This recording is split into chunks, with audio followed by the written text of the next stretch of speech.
Hi everyone, good evening, and I welcome you all to join our meetup number 22 by Kaggle Days Meetup Delhi NCR. Today we have two awesome topics to be covered. First of all would be from 6 p.m. to 6:45 p.m. where we will cover Auto NLP, covering auto model selection, fine tuning, deployment by Jitendra Upadhyay. He is a principal data scientist at AI Enterprise Inc. Then we will be having a Q&A session of 10 to 15 minutes. Post that, we will be having a session on LSTM based architecture with code demo by Samarth Agrawal. He is a senior data scientist at Tata Consultancy Service from 7 p.m. IST to 7:45 p.m. IST, followed by a 15 minutes of Q&A session. Hope you will enjoy and hope you will learn from them. And you can drop your questions in the comment section. Once Jitendra completes his talk, he will be picking up the questions there. So enjoy. Thank you. Thanks, Jitendra, Ayon. Hi. Thanks, Ayon. Thanks for the warm welcome. And I would like to welcome on the behalf of Kaggle Meets everyone on the floor. So just to introduce myself, I'm Jitendra. I'm basically working as a principal data scientist with AI, and I'm carrying around 11 plus year of experience into industry, basically towards financial domain, right? So I'd been backed by a degree from Indian School of Business from Hyderabad, and I'd been working relentlessly for the last 11 years towards this industry. So if I have to talk about my profile, I'm basically working to apply cutting edge quantitative method to solve business critical problem. I do support data driven decision making process. As a part of this, I've been designing, curating, developing AI platform to interact client interactions. On the top of it, I'm using conversational AI, which is heavily NLP based driven modules. And on the top of it, I've been using things like question and answering system, chatbot, or even complaint models to mitigate different risk in the banking and financial industries. So that is about myself. So I will start with the agenda today, and for bandwidth purpose, I'm going to stop my camera right now. So let me quickly go back to my slides and tell up and suggest the agenda for today's session. So in today's session, we are going to talk about auto NLP. So the purpose is, as we know that NLP is one of the landscape that has radically changed with the arrival of transformer-based architecture in the year 2017, which is one of the outbursts in the NLP space from BERT to AlexNet to Roberta to Electra, where we are dealing with huge amount of neural networks and to manage to obtain unprecedented scores or benchmark for tasks like sequence classification, question and answering system, and name entity recognition, right?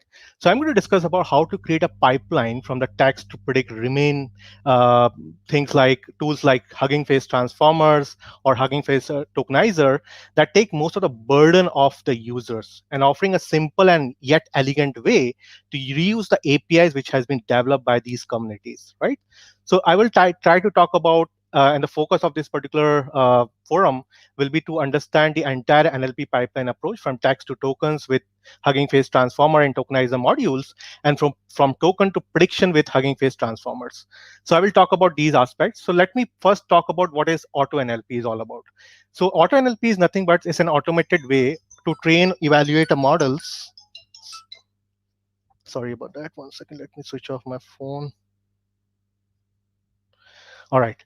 So AutoNLP is an automated way to train, evaluate, and deploy state-of-the-art NLP model for different tasks. So using an AutoNLP as an API, you can able to leverage or all the ways of selecting the best model out of the your problem statements, and even you can able to fine tune the model or even deploy the model and focus more on the broader picture of your project or business, right?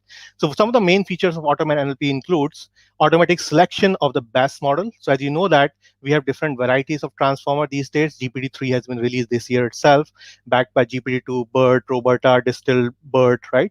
So we have different types of transformer variation now, right? So I will talk about how these variation has been differ from each other and how we can able to automatically fine tune the hyperparameter that we need to perform an automatic selection of the right module out of the given, I would say, options, right? And then we'll talk about how to compare a model after training, how to immediately deploy after training, and what are the CLIs in the Python API available to us for our pursual so that we can able to leverage those open source API and try to create our models from the scratch. All right, so it's all started with this paper, right? So you know that I would like to just quickly introduce to the Hugging Face for those who have never heard about it. And ever since the start of this organization, This organization is trying to build your best friend to in a space of conversational AI. And as the AI capability has been increased with the adoption of data, you're going to get more broader and more complex use cases to work upon. Let's say we are talking about knowledge graphs, we are talking about name entity recognition. Let's say we are talking about question and answering system, or even the conversational AI or dynamic recommendation models. So all these are pretty data agnostic models which require good amount of approach to deal with the problem statement. So Hugging Face Transformer is the most successful project, and it is one of the most popular open source library for NLP today, which is having close to 30,000 stars in GitHub, more than backed by 1,000 research paper, right? And many companies are using it for production every day now. And they are now pursuing a new goal, which is helping the organization to improve the NLP capabilities and try to accessible to a generic users as well. And that's the reason they had make it open source. And they are recently raised a new round of funding to pursue this particular goal. And they have a multiple open source project that can help you to work in different aspect of NLP pipeline. And I'm going to show you some of them. I'm going to primarily compare two different approaches, which will be useful for this particular task. So in today's menu, we will have these subjects. I will talk about NLP modules. I will talk about NLP pipeline. I'm going to show you them. I'm also going to talk about the transfer learning approach in NLP, which is how it is applied to transformer network. And then we will deepen dive into tokenization followed by the transformer models. So we will take a first look at the transfer learning approach, especially transfer learning NLP pipelines, and especially apply to fulfillment in a few words, right? So in a very few words, if I have to say, as you know that NLP has taken a gigantic turn in the year 2018 with the arrival of transformer-based architecture. So it's arrived in 2018 with just one transformer, and immediately after that, GPT has released, right? GPT-2 and GPT-3 has been released. It totally changed the landscape of the problems that can be fit to the NLP worlds. So right. So before even deep and dive into how transformer works, let's try to understand how transfer learning makes this particular problem statement so efficient to tackle, and in a very quick succession of time, we will understand how transfer learning approach can be useful. So basically, if I have to compare transfer learning with a neural based typical traditional learning, so it is different to a traditional machine learning algorithms or ML process. So a traditional machine learning algorithm comprises of maybe you will have a multiple task and you will have a multiple learning system, which will allow you to learn on a specific task. So that if you have, let's say, if you have three different tasks, you would need three different learning system or three different models to work upon that, right? And there are not really multitasking system, or neither really you're not going to focus your effort on different tasks at once, right? So you're going to work on splitting these tasks into different components, and each task will be able to utilize different compute, different data sets, or self-supervised learning methodologies to deal with your problem statement. So some tasks actually leverage some shared knowledge across different levels. For example, if you're working with two different tasks that come from the text, and the underlying principle is language, right? So if you have one task that understand the language, and and there would be another task that will try to generate a sentiment score out of it, let's say, right? So you can surely use that language that was acquired before and use it for the specific task, right? So this is what exactly transfer learning try to do. So basically, so when you have multiple tasks or one more than two tasks in your hand or in your pipeline, you can train your learning system, and then you can target a task to be more shareable, right? So basically, let's say if I'm using English context dictionaries, like say NER models, so instead of training my own from the scratch, I can leverage a transfer learning approach and go with the embedding layers, which has been pre-trained by some organization, let's say Google or Microsoft or even OpenAI Gym, right? So they are the organization who can able to help us to generate more sustainable and more sophisticated libraries, which eventually we can import to our namespace and try to work on differentiating model that can fit as a part of a sequential transfer learning process, which is very similar to what I explained. So it has been done in the two step. The first step is the pre-training part.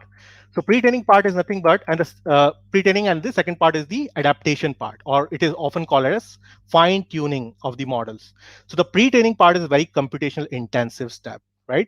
Where you have to deal with a lot of data. You require a lot of compute, maybe several GPUs, terabytes, or maybe several tensor processing unit to deal with these problem statement. And you're basically trying to calm as much as knowledge as possible in different systems, right? Basically, let's say you're working on chatbots, which is working for 5 different languages, let's say English, French, German, or Italian, or maybe Arabic, right? So all these five languages may be an international renowned languages, and you would like to create a chatbot for your end customer by virtue of which they can able to automate several trivial processes as a part of their day-to-day operation, right? So basically, those system can be ranges from word-to-vec embeddings like word-to-vec model or even Glove libraries, or very recently transformer networks like GPT, BERTs, Roberta, or even Distilbert. And once you have these general purpose model, you're going to try and adapt it to different tasks. In order to do so, you require less data since you already have strong knowledge base, right? So basically, based upon those knowledge base or embeddings, you can able to reuse those embedding for your purpose. Now, the question arises, how does this apply to transformer network, right? So typically, a transformer network comprises of very large network, right? So basically, transformer network, in a very few words, or a very, I would say that's a very large neural network. They went from a few million parameter to billions of parameter, and the biggest transformer network that has been most amount of parameters are GPT-3, which has been released this year, and it is having 175 billion trainable parameter, which is pretty huge in number. So with such a big amount of parameter, you actually have to you have to deal with a very big capacity in terms of data onboarding, and also you have to make sure that your computer requirement should be pretty clear as a part of your day-to-day activities, because those models can be trained on a very large data set, specifically terabytes, few terabytes, or few gigabytes of data, and then you require several GPUs to deal with your problem statement. However, one flaw of this is it required a lot of compute to be trained, so that's where the transfer learning really kicks in. So the interesting fact is, because you're not going to start from the scratch, you're going to start from a base model in order to obtain a general purpose language model. So a language model that is specified to a domain, let's say a banking and financial or maybe e-commerce industry, you will have a different model backed by those knowledge bases, right? So let's say a text or a language, but completely it will become a text agnostic model, and then you will need to have thousands and thousands and compute a very large corpus, or even day or weeks to train that model if you have a data in your hand, but you don't have any transfer learning approach. So you have to retrain your model based upon the data that has been given to you. And fine tuning is another cumbersome process that you have to deal with. But let's say if you have a ready-made model which you can just plug and play, and just trying to make sure that you can able to fit some of your knowledge or some of your data partially to the model, and that model can generate some awesome result for you, that will be a big win for both the organization as well as for your I mean to say for your daily worries as well, right? So it's a specific task. Now, so transfer learning is really useful in the case of very large model like transformers, right? Because you have to deal with a lot of computational costs. So it is in case of very large model like transformer network, where the model sharing is especially important, because we are producing a pre-training embeddings, which is completely impractical, right? Because it incur a cost in terms of compute requirement, and it is general purpose. So because it is completely a task agnostic process, right? Because as every domain might have to train on different set of data, every domain might have different set of problem statement. So it is very important to share that pre-trained model so that other user may just use it and fine tune it based upon a downstream test or their own data set. And that is why it is something very, the Hugging Face team has done recently a great job, and they should be very proud of where they allow to easy retrieval and distribution of the model entirely for free of cost, so that user may share computational requirement, right? So that is the whole idea of this particular models or this particular things. Now, this is how the transformer learning can be, sustainable. You can see that there's always a dollar cost, which is a part of your training corpus, right? And as a number of data increases, you may require several days to train the model. But with the adoption of transfer network, with the help of transfer learning, you can able to use a pre-trained language model, and with a smaller data set, instead of using the very large corpus, you can able to achieve a very fine result as a part of your problem statements, right?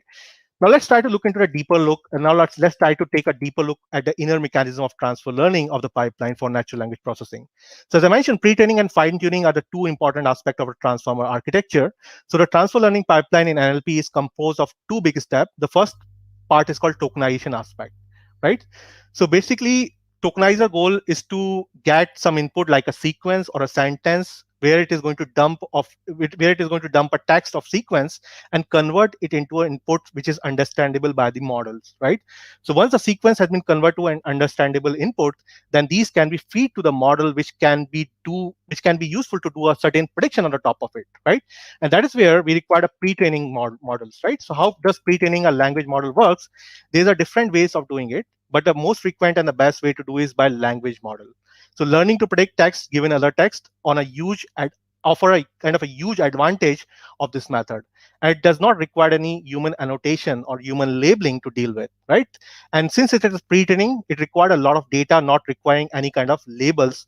And it is very elegant and very, I would say, robust in dealing with a lot of complex problems, because you don't want to have to annotate a lots of millions of example when you can just leverage your own data methodologies to deal with a self-supervised learning aspect of the language models, right? So this is also very interesting in the case of language that does have a very few data sources, or let's say you're dealing with a crunch of data to collect from different open sources, but still you can able to create a language agnostic model based upon these approaches. So language models, because these language model can be very hard to acquire data set that has sufficient annotated labels to perform a pre-training. However, just by obtaining a dump of text, it is very easy and enough just to cater the gap that you're going to have in your real-time principles, right? So let me talk about the language models. So let's take a quick look at how the language model operate in NLP. With when we look at the two objective right now. The first one being mask language modeling, which typically called as MLM, right? Which is also known as the closed task modeling. And it is a very old language modeling method that has been used in the early 90s. What we are trying to do here is we are just trying to mask some of the input and ask the model to predict what was instead of the mask. What is the vector, or what is a word that can be substituted with the masking, or I would say I'm just hiding one word out of the sentence.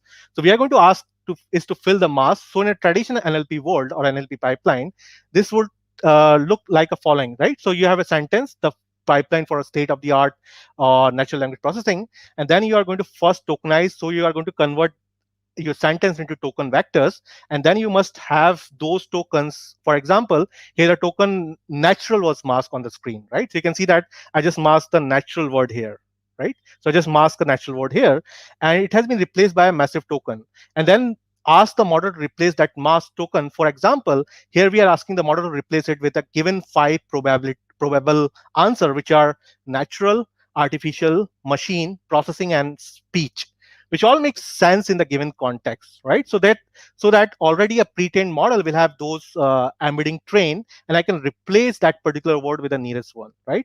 So basically, first of all, the model won't do such correct prediction, and by making a lot of it and trying to train on this particular language agnostic model, right? The second approach is called CLM. Second approach is called CLM, which is called contextual learning method. So the second objective is context, where the language model is having an objective. Here, instead of masking some of the input, we would like to model to predict what is the next token with a token following the sequence, right? And so this is very interesting because it actually trained the model to do text generation, right? So it is a problem of NLGs, right? Not NLUs. So it is trying to always generate a next token. You can change that, and it will at the end generate a sequence that has been introduced. So generating a sequence just from the context will give you the liberty to utilize these models for conversational AI. That will give us a best result for all your worries, right? That will give us the first. So it is very interesting, but it is going to attend to. It is having one flaw. It is going to only attend a sequence from left hand side to the left hand side of the context compared to the MLM models, right, that we saw previously. So basically, when you're masking a token, that can be used in the middle of the sentence. You have an access to both and right context and left context simultaneously. But here, you're just missing on the right context, right? So you have only left access to the left context. So usually CLM does not get as good result on downstream tasks as the MLM model does. However, it allowed text generation, which is very useful features, as I mentioned, for NLGs, right? Which may be used for conversational AI or even for chatbots. Now let's come to the second part, where the tokenization, I have to just convert an input string to a number of set of numbers, right? So let me present a tokenization, which is one of the major aspect of natural language processing. So I would like to start by quickly talking about the roles of tokenization first. So as we saw that in NLP world, our input is the data, which is the text data, and we would like to generate a process that can convert those text into vectors, basically some raw text into numbers, right? So basically, we need to find a meaningful way to transform this word of text or the string to a numbers. That's what the tokenizer do. There are a lot of different ways to do it, but our goal is generally to find out the most meaningful representation. The one that makes the most for the model is the smallest one. So let's try to take some example here. So the first one is technique is called word tokenization, right? So word based tokenization. So some of the example I would like to say, yeah, the word based tokenization. So the first kind of tokenization that comes into our mind is simply based upon the words, right? And it is really easy to set up a news corpus or maybe a document corpus, or maybe you will have a conversational corpus, right, for your purpose, and you're going to train on these models on those input corpus, and generally within just a few words, and it will generate a good reasonable result for this. So we would like to separate the word text into words and find a numerical representation for each of them. This usually requires splitting the text somehow, and we have to choose how to do it. So we would like to keep the punctuation, let's say the words, or maybe would like to separate based upon the some other tokens, typically let's say based upon the space. So with this kind of tokenizer, we generally end up with some fairly large vocabularies, right? So for example, let's say I'm having a word like dog here, which is a pet. I may end up into different words which is very similar, like dogs, and they may end up into different representation, which is a singular and the plural context in a particular sentence, and they end up with a different representation altogether. And the same applies for running the words. Let's say the using the ing verbs, right? Let's say I've got run and running, for example. So both are carrying a different meaning in terms of actionable items, right? And all of these words, I will get a message ID to deal with it, right? So I will get, let's say I've got a message ID, and generally static, the message ID will be static from 0 and going to the size of the vocab, and that is where I can able to identify the size of my corpus, and I can comment on the sparsity of my corpus as well. So the more the word width, we have more IDs to represent those corpus, the bigger the vocabulary size. This means that we generally need some token to represent any word that is not in our vocabulary as well. And that is what we call it as out of bag or out of vocabulary tokens, or it is also typically called as UNK tokens, right? And that is one of the drawback of these models, right? So if I'm going to have more UNK or unknown tokens in my dictionary, so we generally want to get rid of these tokens. We do not like this token because it means that we are not able to present some of the rare words or some of the words we might see get that has been get as an input, and we are losing information on that particular criteria, right? So that's something we do not want to have, or we would like to generally avoid as much as possible, right? And so one way to reduce the risk of having the out of vocabulary errors is to go with one level deeper, which is called character level tokenization. Now I'm going to talk about the character level tokenization. In this case, we are not we are now going to split our text character, and one of the advantage is that we end up into smaller vocabulary size, right? So we have a lot less of vocab tokens, as the words can be built from these character in terms of combination, and we can get our task. We can ask ourselves also, do we want to keep the spaces and punctuation to consideration? And one thing about this approach is it is pretty intuitive. We are seeing that the kind of lack in terms of information losing criteria is pretty efficient, right? Since each character does not means a lot of information separately. But however, it is not applicable for all the languages. Some typical language like Chinese or Thai, where the character carrying more information than its Latin language. But in English, for example, each character does not mean by itself, right? So another thing is to consider is that by using such technique, we end up into a large amount of tokens to be processed by our models, and this can be have impact on the size of the context carrying around. For example, now we have seen some good result with the kind of tokenizer. So it's really kind of interesting fact to consider some cases that we can also think about how to utilize this particular methodologies to determine. Now, the third type and the more interesting type of encoding technique, or I would say tokenization technique, is called byte pair encoding. So I'm going to talk about subword tokenization now, and you might have heard about BPE technique already, right? Those who does not have, so BPE stands for byte pair encoding. right? Before this algorithm was initiated, it has been used for compression purpose. So it has been introduced in 1994 by the scientist named Philip Gage, and before it got applied to the NLP in the year 2016 by Rico Sanric. And these they have a bunch of paper which is called neural machine translation of rare words with subword units, and that's where this algorithm brings some interesting fact or some ideas to create some transform based learning models with help of BP technique. So the idea with BP is to start building an alphabet composed of Unicode and coded characters, right? That will serve as a base vocabulary. And then we start building new tokens for most of the most frequent pairs, and we find the original corpus. For example, I'm just showing you on this particular screen. The example could be if I'm going to merge the letter T and H, right? It will make a sense because T and H are often seen together, so they end up being merged in a new token, and T and H later, based upon the probability score, can be merged to the third pair, which is E, and it create the letter THE, the, right? So emoji being the token, and I'm going to keep building up more and more token based upon the large corpus that I'm having to have. Since we start from the character and build up the word generally, when a word is not part of the vocab, we are able to use multiple token to represent it, right? So in this particular example, you can see that the tokenization can be represented by a tokens itself. And the same will be applied for standardization for the example as well. So basically, we could split in standardization. So I can say that the two process will be distinguished, which will be standard plus ization, right? And based upon these subwords, I may end up having a lot of meanings and also space efficient solution for wider for creating a wider and more robust language agnostic model, right? So there's obviously also a choice for byte pair encoding, which is very interesting. It was introduced in the it was introduced with GPT-2 models, right? So GPT-2 models heavily use BPE technique by OpenAI Gym and use byte as a base alphabet instead of Unicode characters. This means that initial vocabulary fits to 256 distinguished character, which is a number of value by which we can have, and we can able to represent all the alphabets, right? So instead of 100,000, more than 100,000 different characters, so we can able to use a word boundary based upon these sequences, right?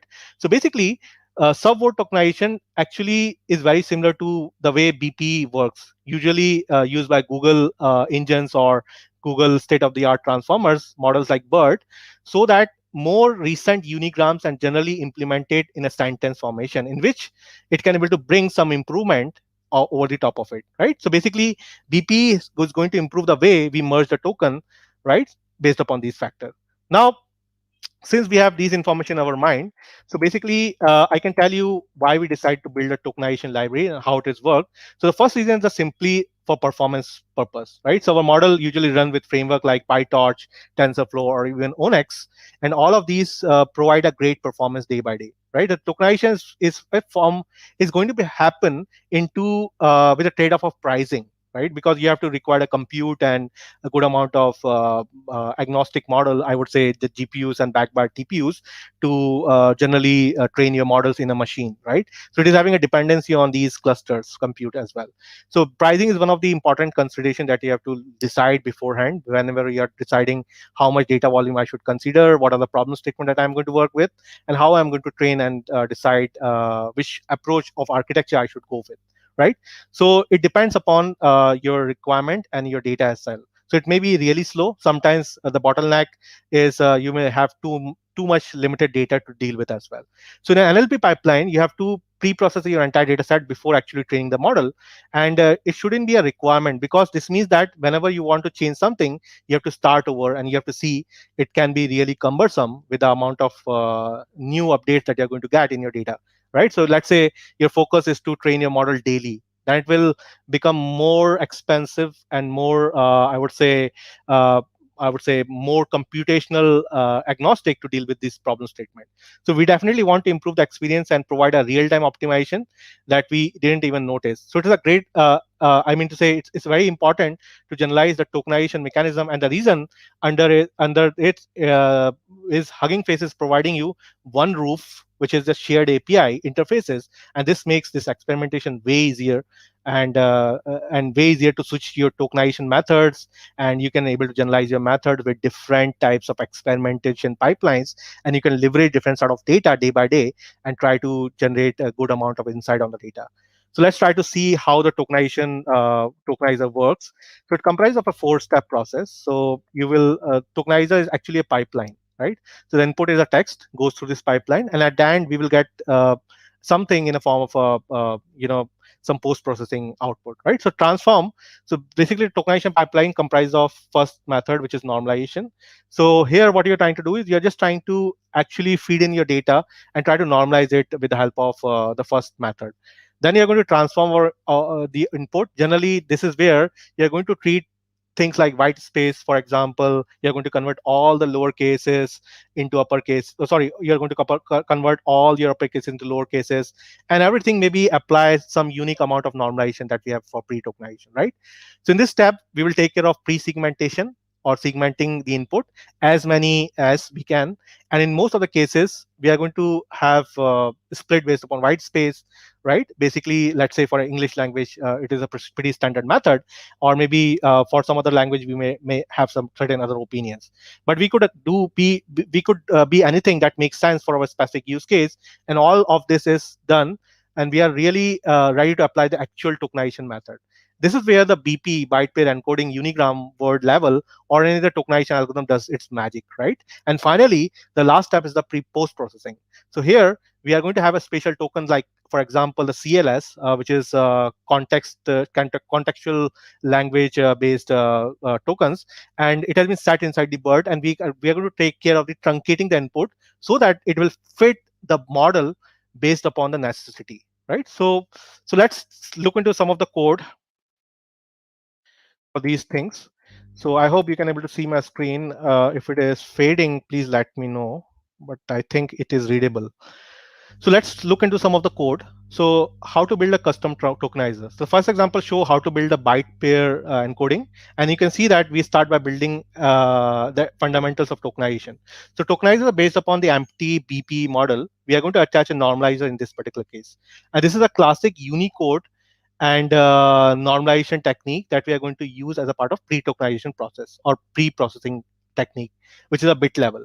And we will take care of the speeding the words text to the word if possible, and try to transform the input into a right representation so that we can process the text as a byte level, right? It also means that we need a decoder layer. Now this one will take care of the transforming the token back to the readable Unicode character when we want to decode from the IDs, message ID. Remember, we are talking about message IDs for each tokens, right?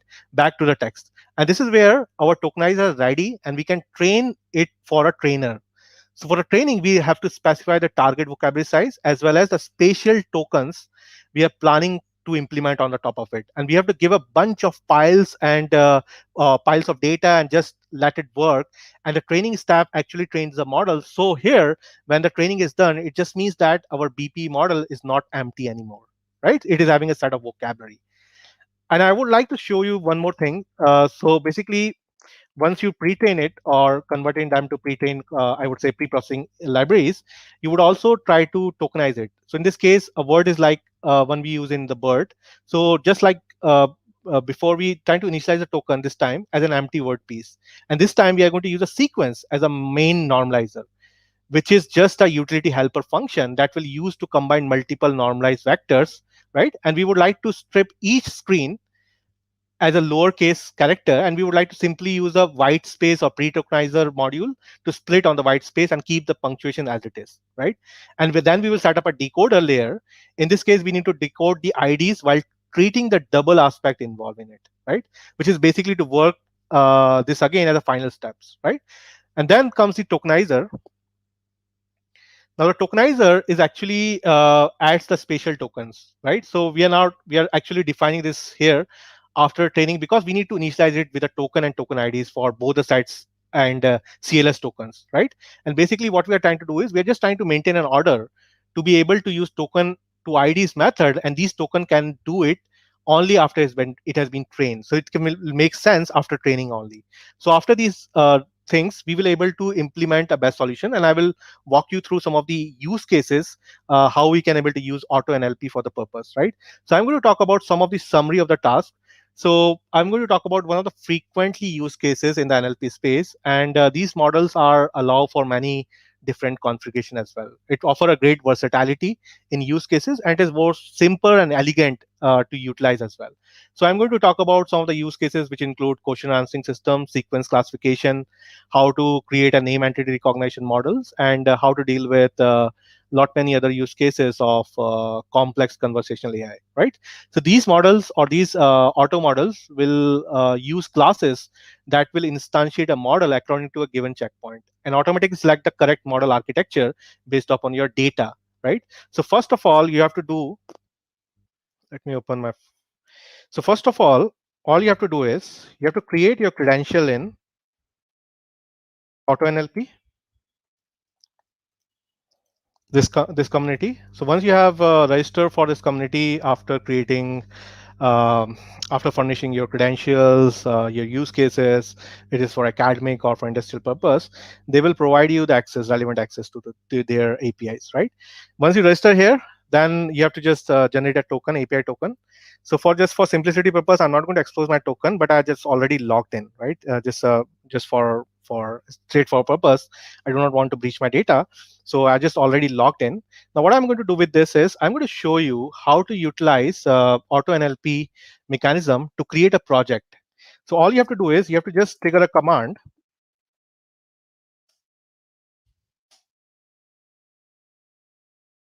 Let me write it down and clear. So what I'm going to do is I'm going to say AutoNLP create project with a name. Let's say I'm talking about some name as maybe sample project, Eagle Days Meet, right? So I'm just creating a sample project here, and I have to choose a language of my choice. So primarily it is supporting 5 different languages right now, but Hugging Face team is working day and night to make sure it will be cover wide variety of language. Maybe they're targeting to have 12 different languages to support with. And right now I'm just focusing on English. So I'm just saying English, right? And the task, which is pretty important, I have to make sure that the task that I'm going to drive here, let's say I'm working on binary classification. So I can use a binary classifier, right, based upon this task. And the last parameter that I have to pass is the maximum model that I should leverage to compare distinguished results. So let's say I'm just selecting randomly to be 5, right? So this is the command that I'm going to utilize for this purpose. Let me show you the previous part.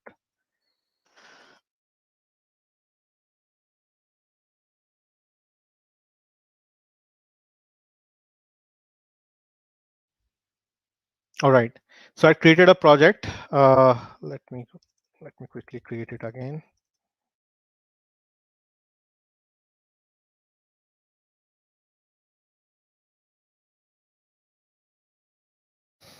Let me as a max model as well.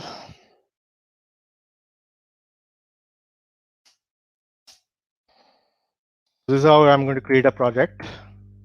So you can see that I created a project with my own ID, and I'm ready to upload my training and test sample, which I already did, but I'm going to show you again how to deal with that. So I'm going to upload my training files. So I'm just using a very famous example, which is IMDb dataset, which is having 2 columns, which is review and sentiment, right? So I have a labeled class. So this data set comprises of 50,000 rows. So I splitted this data. I'm just considering 40,000 samples for training purpose and 10,000 samples for testing purpose or a validation purpose or a hold of data set I'm going to consider here. So I'm going to map these 2 columns, which is review and sentiment, based upon my auto NLP column, right? So what I'm trying to say is I'm saying auto NLP upload project, which is my sentiment detection project, and I'm just using a split criteria on training and using a column mapping. Now the first argument that I'm passing to this particular attribute or a flag value is the review, which is my actual data mapping or actual my data mapping from the file, right? The input data. And then I'm considering it to be the scope of the class to be text, and then I'm generalizing the last element, which is my second column, as a target, right? And I'm just giving a file descriptor by giving the absolute path of the file so that it can able to upload the data to my current namespace.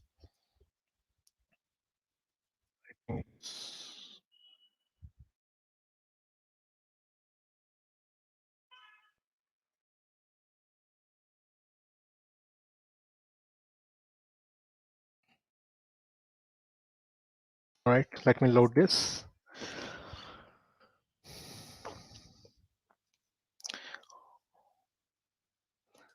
So it is saying that file has not been changed after this last upload. So there's no change required, but it's pop up a message that the file has been uploaded, right? So I can check for the current project by saying, I would like to look into the project info, AutoNLP project info, right? And I would like to look for the project which I just created with the help of name, sentiment analysis or detection. It will show me all the status of my project, current project, right? So you can see that I haven't run any training job yet, but I have the data ready to feed my model. So I can trigger this API with the help of single command by saying AutoNLP train project sentiment detection. It will send me a quotation over a mail by asking, because I'm using a huge data set. I can play with toy data set pretty easily, but I'm using a huge data set. So it will send me a quotation to utilize this project, which will range from 37.5 US dollars to 62.5 US dollar for single instance training, right? So I will show you how to utilize this particular API free of cost as well. And that is a, one of the robust way to train our models. So I will talk about some of the open stacks that we can utilize for sequential classification. So first task is I'm going to discuss about sequential classification. Sequential classification, as you know, that is a task of classifying the sequence according to a given number of classes. So for example, a sequence could be to predict whether the given tweet is positive, neutral, or negative. This could be one of the prediction number of based upon number of classes. It's a multi-class classification problem. So example could be you will have a glue data set, which is entirely based upon the task, right? And if you have to fine tune a model on a glue sequence classification task, you may leverage some APIs like run underscore glue.py or run underscore TF TensorFlow based glue models, which will give you the finite possibility to tackle those issues, right? So it will return a simple answer for your classes as a positive or negative label. So let me quickly show you how we can able to utilize these things. So let me install a transformer first. So I'm just utilizing the runtime. Okay.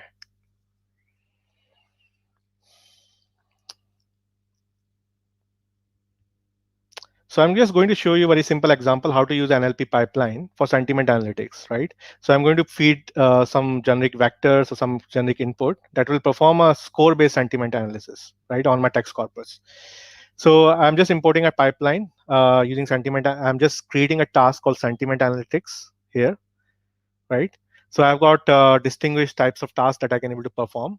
So basically, the first thing is I'm just using a sequential classification to determine if the two sequence are positive or negative, right? So I'm just using first sequence, let's say I hate you or I love you, and it's showing me the score here, which is a probability score, which talks about the labels as well, right? So it says that it is near about 100% negative label and is positive as compared to that, right? So I can able to perform a lot of complex operation here without actually retraining my model with my own corpus, right? So second example is I'm going to do a sequence classification using a model to determine if the two sequences are paraphrase of each other. So this process is going to be as follow. First thing, I'm going to initialize a tokenizer, right? So I'm going to use an auto tokenizer, and I'm going to use TensorFlow auto model for sequence classification. And then I would like to instantiate a tokenizer and a model from the checkpoint name. And this model is identified as a BERT model, and it loads its weight stored in the checkpoint, which is H5 file, right? And then I would like to build a sequence from the two sentences, which is a correct model specific separator, token types, IDs, and attention mask, which is encoded by pairs, and I will call a function to take care of that. And finally, I would like to pass the sequence through the model so that it classify in one of the two available classes, which is 0 and 1. If it is 0, that means it is not a paraphrase. If it is 1, that means it's actually a paraphrase. And then I would like to compute a softmax of the result to a given probability of the class, and then try to predict the result. So as I mentioned, this particular transformers are available in both APIs. You can either leverage PyTorch or TensorFlow, whichever fits to your need. You can able to leverage either of the two, and with the help of these models, you can able to perform a lot of complex tasks that you can able to tackle. Now here, I'm just talking about a paraphrase, right? So you can see that I'm having three sequences, which is the company Hugging Face is based upon a New York City. Apples are especially bad for your health, and Hugging Face headquarters are situated in Manhattan City, right? So I'm just using these three sequences. Now I would like to see how much paraphrase are there, right? So I'm going to I'm going to look for a class. So basically the first and the second, they are not paraphrase actually, but they are a part of the same phrase. They're talking about the same entity here, but these two are distinguished, right? They are not paraphrase. So I can able to find it out that it is not a paraphrase. I mean, these two sequences are not a paraphrase with 94% probability, right? Or even I can say that these two are paraphrase based upon 6% probability match, right? So that is how I can able to determine the sequential task with the help of simple few lines of code. How many lines of code that I wrote? I just wrote 14 lines of code, right? Remaining is just for printing purpose. So I'm just using 14 line of code just to incorporate the abstract classes into my namespace, and then trying to label the class, apply a sequence input, and then try to paraphrase based upon tokenizer, and then compare it, right? So all I have to do is I just have to write a very few lines of code just to perform this complex operation, which is pretty intuitive in nature. Similarly, I can able to perform extractive summary of question and answering system. So extractive question and answering system is a task of extracting an answer from a given text given a question. So example could be question answering dataset in Squad, right? Those who are from Kaggle background, they might know the Squad dataset is pretty awesome challenge, which has been hosted by Kaggle, and which is entirely based upon one of the knowledge base that has been given to us. So you would like to fine tune a model on Squad task, and you would leverage a run underscore qa.py script, which is given, and then you can able to use several TensorFlow APIs to deal with that. Now I would like to show you how to use a pipeline to generate question answering system and extract an answer from a text given a question, and it will leverage a fine tuned model on the Squad. So I'm going to import a second task by saying that I would like to incorporate a question and answering system instead of sequential prediction. So I just change my task, and I'm just providing a context. So the context is the knowledge information that I'm passing, right? So I'm just saying that I'm just feeding some random information to the context. So I'm just trying to extract. So this will result in an answer extracted from the text based upon the confidence score alongside, right? So it will give you the start and the end values of the tokens, which is a position of the extracted answer in the text. So I'm going to see the result here, which is extractive question. So I'm asking, what is the extractive question answering system? What is the context here? So I'm just printing my result with a score. So it shows me a score here. So you can see that I just initiate a tokenizer model and a checkpoint name, and then I'm just identifying the model to deal with this, right? So I can also create a question answering system with the help of the same. But right now, I'm just focusing on extractive summary. So there's two types of summarization technique, extractive and abstractive. So I'm just using the contextual summary here. So you can see that the task of extracting an answer from the given text is a question, given a question, right? So this is a summary of my given corpus, right? With a probabilitical score, start and the end pair as well, right? So similarly, if I'm asking, what is a good example of question answering data set? So it clearly showing me the Squad data set, which is the most probable answer that I am giving a particular context here, right? So I can able to leverage question answering system pretty efficiently with the help of this.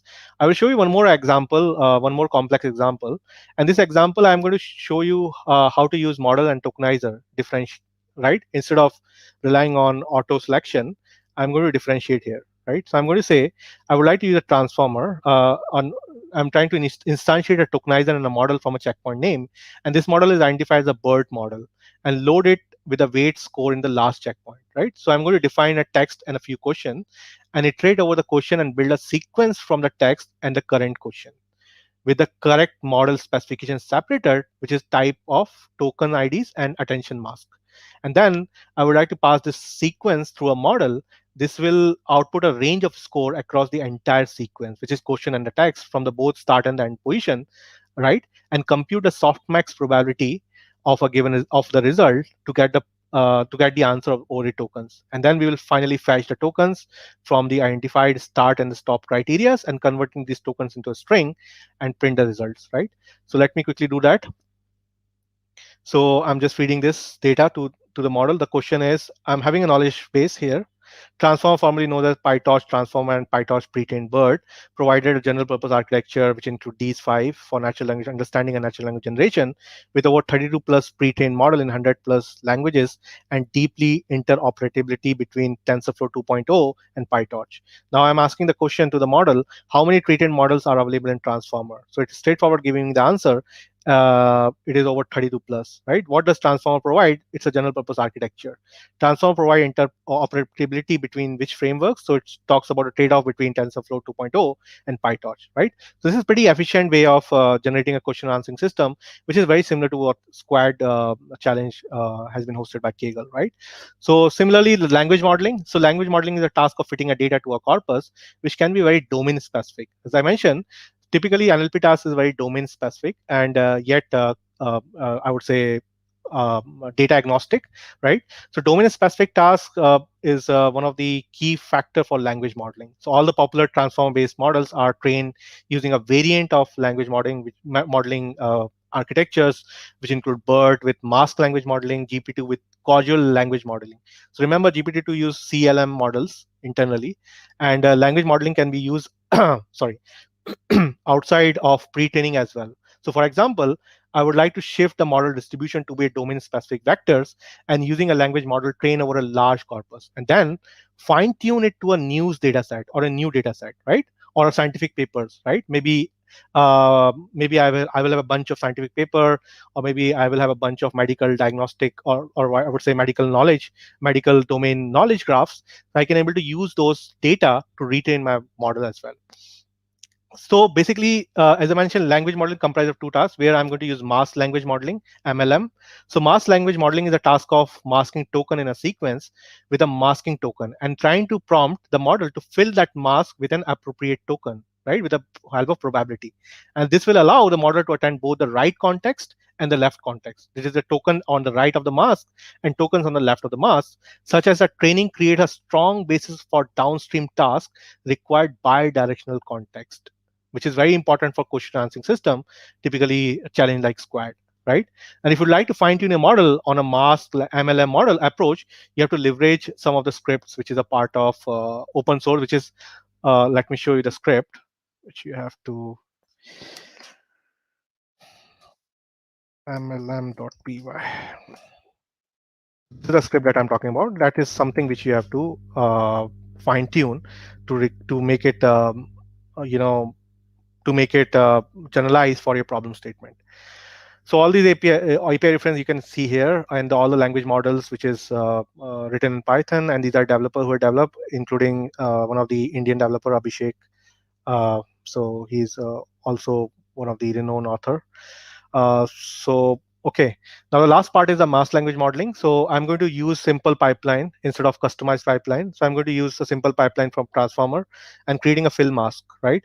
Now the output will be a fill mask filled and the confidence score, which is a tokenized ID of vocabulary, right? So I can simply see the tokenization ID here, which is a sequence, right? So generate a 3944 token for this particular phrase. And what I'm trying to do is I'm just instantiate a tokenizer and a model from the checkpoint name again, and the model is identified distilled BERT. So I'm going to run a distilled BERT here, which is a prototype, right? And then I will load the weights which has been trained as a checkpoint and define a sequence with a mask token and placing the tokenizer.mask token to instead of a word vectors, right? And encode the sequence into a list of IDs and find the position of the mask token in that list. And then finally, I would like to retrieve the prediction on at the index level of the mask token. And this is basically where the tensor has same size as the vocabulary. And the value are score attribute to the each token. And the model will give a higher score to the token in a probability of a context, right? So I can retrieve the 5 best fit token by using top K method and print the result out of it, right? So that is how I can able to do. Let me show you the output. So this is the output that I'm getting. So I'm just showing the first 5 token. So distill models are smaller than model than they mimic. Use them instead of large variation, right? So I'm using 5 distinguished top tokens based upon the phrase that I just used. Similarly, I would like to compare CLM as well. So this is the last part, CLM, which is stand for quick, causal language model, right? So causal language modeling is a task of predicting the new tokens or token following a sequence of token. And in this situation, the model only attend to left context. Remember, that's the drawback here. And tokens are only specified based upon the left context of the mask. So basically, such a training is particularly interesting for generate text generation, not for text understanding. And if you'd like to fine tune a model on a causal reference model, you can refer to this part, which is here. You can refer here, right? So how you can see the configuration mapping and all the necessary attributes and with a set of hyperparameter that you require to train this model. And basically, I'm going to use a default one. So I'm going to say I'm going to use a usually the next token to predict by sampling from the logits of the hidden layer states, and the model will produce the input sequence. So basically, let me see how it is generating the output. So I'm just importing the library and feeding the sequence here, which is this model, this particular input, right? And then generating the output, right? The output is a coherent next token followed by the original sequence, which is in our case is distinguished words, right? Right now, finally, I'm going to talk about text generation. So text generation is again one of the open-ended problem. The goal is to create a coherent portion of the text that is in a continuation from a given context, right? So I'm going to talk about how GPT-2 model can be useful for that purpose. So GPT can be used in a pipeline to generate text. So it's a text generation task. As I'm going to generate a top sampling or top K sample, which is used in the pipeline as a configurable parameter. So I'm just importing the pipeline for text generation, and I'm saying the phrase here, right? You can see that it is generating a 5 text out of it. Right, so these 5 texts will be in the context. So our model generate a random text with total maximum length of 50 tokens from the context. So the context is, as far as I am concerned, the default argument of can be directly overridden in the pipeline and is generating 5 different random texts. I can improve this with the help of another XLNet model, which is extra large net based cache model, right? And here's the output, right? So this is how I can able to do that. Now, finally, to the NER model part. So name entity recognition is a task of classifying tokens according to the classes. So let's say an example could be to identify a token as a person, as an organization, or as a location, geographical location, GPE, where the name entity recognition will be pretty useful. So name entity recognition dataset has been hosted by Cornell University, which is here. Not take much time. I have to wind up. So this is the data set that I'm talking about.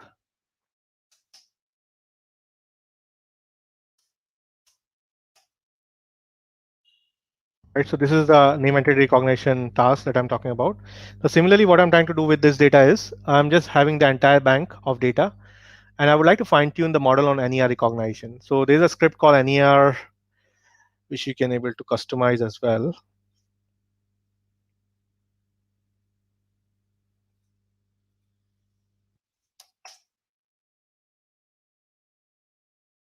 And this is the first option.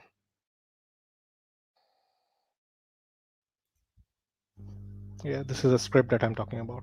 So it has been written in 2020 itself, and it's a pretty awesome model for NER for generating the NER entities.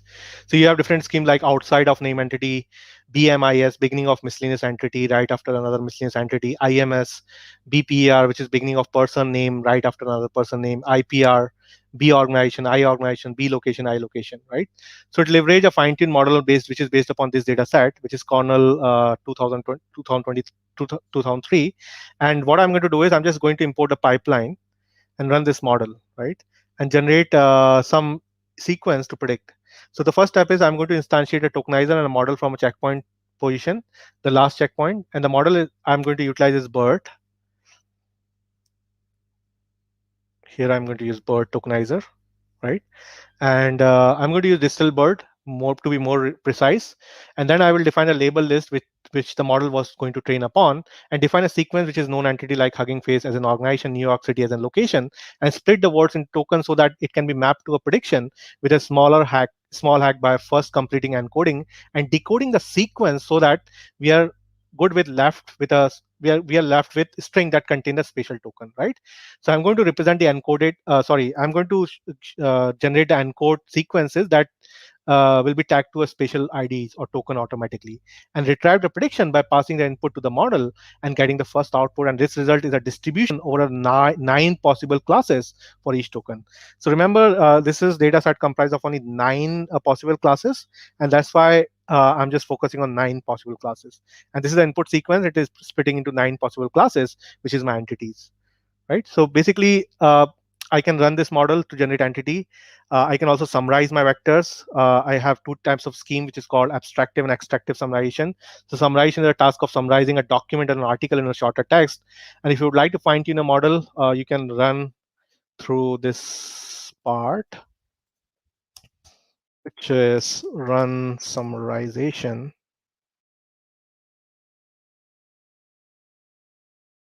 .py from Hugging Face.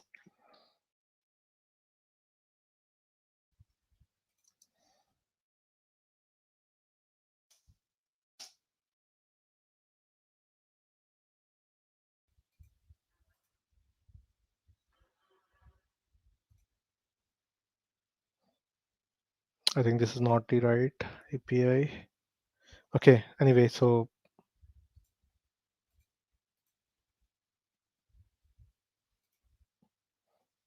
it must be somewhere here. I mean, in this library. Okay, but the crux is we are going to use a summarization as a document to summarize a document or an article in a shorter context by actually without losing the meaning of the sentences, right? So that is where abstractive summary could be pretty useful, which is very elegant way and similar to human context, right? How we paraphrase the sentences, how we think of jumble words, how we able to find out the synonyms, anonyms, and things like that. And that's a very similar question that how ML model will able to summarize your text vectors into a similar context as human things. Extractive summary is more of a mechanical way of compressing the words.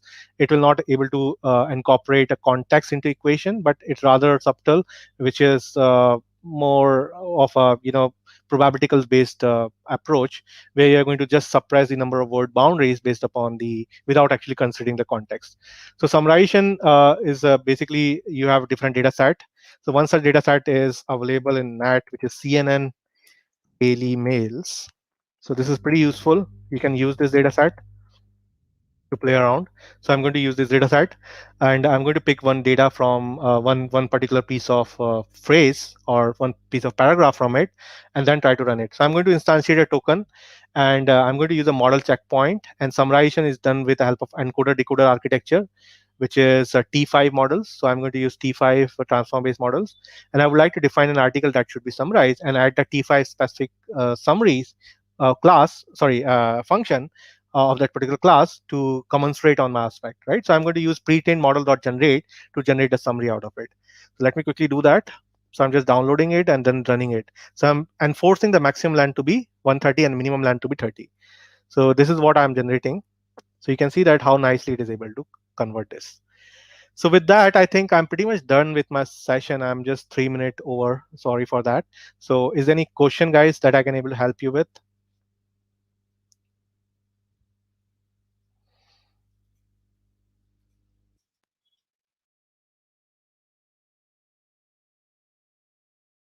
So these are different ways that you can able to install a pre-tokenizer in your system. So you can take a help from npm, or you can use pip installer, and all these things will be pretty useful as a part of NLP building pipelines, right? So after tokenization, uh, so you can choose your models, which is optimal, right? And you have a nice dashboard to see. So similar to what I am showing on the screen, you can see the stats of your model. You can compile your stats, and you can choose which model you would like to make it production to deploy to the production. And with the help of pipeline or some other components of cloud application, you can deploy your solution on-prem. right? And that is how it is end-to-end integration of AutoNLP, where you can clearly see that it is selecting my model by its own. I can choose my scheme of token splitting. I can choose my scheme of language modeling, right? And it is pretty nicer way of dealing with the custom trained models. Yeah. So, thank you, Jitendra, for such an awesome, in detail presentation on auto NLP and the things. We have a question. Ravikant Yadav, are you going to share the collab? So definitely we will make sure that the speaker, we will try to make sure the resources are being uploaded on our GitHub. And otherwise, the second question is to Jitendra, what we need to do if we want to do any R text summarization on our own data. Right. How we train domain specific. Right. So that's a good question. So if you are going to train a custom NER model, let's say on e-commerce, right? So you have to make sure that you're going to follow two approaches. One is you're going to use either maybe the pre-trained embeddings will not be very useful. So you have to train your own embeddings, right? So first try to make sure that you have a sufficient knowledge base, you have a targeted classes, and then you run your model to generate embeddings. Maybe you can use different schemes like word2vec, BERT, or even T5 transformers to deal with that. Once you have an embedding, you can represent these embedding in the form of a CRF model, condition random fields, or basically you can represent as a knowledge graph as well. Either the choice is up to you. I would still prefer CRF because it's a probabilitical hidden Markov based models, which will give you the state transition matrix in your for your pursual. And then once you have embeddings, the rest of the thing will be just to use those embedding vectors to find out the coefficient of similarities based upon the context of information. So let's say you have e-commerce website data and you are having SKUs, which is stock keeping units, and you have a knowledge which is knowledge base, which is nothing but a long description of those SKUs. So you're going to train your model on those SKU long description and come up with embeddings which will generate a similarity coefficient of your vectors, and then you can perform a lot of logical operation on the top of it. Maybe you can use a scheme like BIO to predict the category, subcategory, and things like that. And that is a way that you can able to use a custom pre-trained, custom NER model based upon different domain specific vectors, right? The another way is you can use transfer learning as well. So let's say most of the words will be English context, but few of them are spatial, right? So let's say an apple maybe in a different context for organization versus a fruit. So in that case, you have to look for entity relationship mapping, and based upon entity relationship mapping you can able to deal with a lot of fine tuning the existing models, and with custom labels with proper parameter tuning you can able to achieve the state of the art NER model from there. So there are different approaches that I can suggest, but it depends upon your complexity and the data that in your hand. If you would like to build from the scratch, that's a good idea, but I still give you a suggestion that please go with uh, strong architecture of embedding first, rather than trying your hands on different distinguished criteria. Okay, thank you, Jitendra, for such a wonderful answer. We would not be picking up any more questions, though we will try to send these questions to Jitendra. Maybe he can answer it as per his convenience. The next speaker in line is Samarth, who would be talking about LSTM architecture. Samarth, could you please try to share your screen? And Jitendra, you can stop sharing. Sure.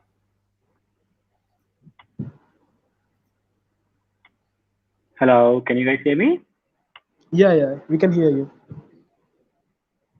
Great. So let me start sharing my screen. Yeah.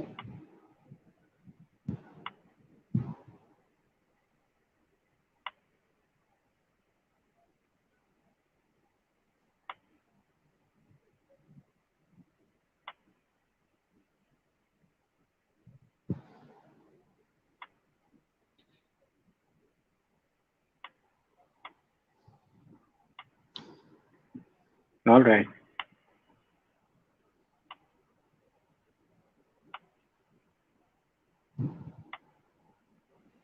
Yeah, it's visible. Is it visible? Yeah. Go ahead. Thank you. All right. So let's get started. Thank you all for joining. Thank you, Ayon and team, for organizing this Kaggle awesome meetup.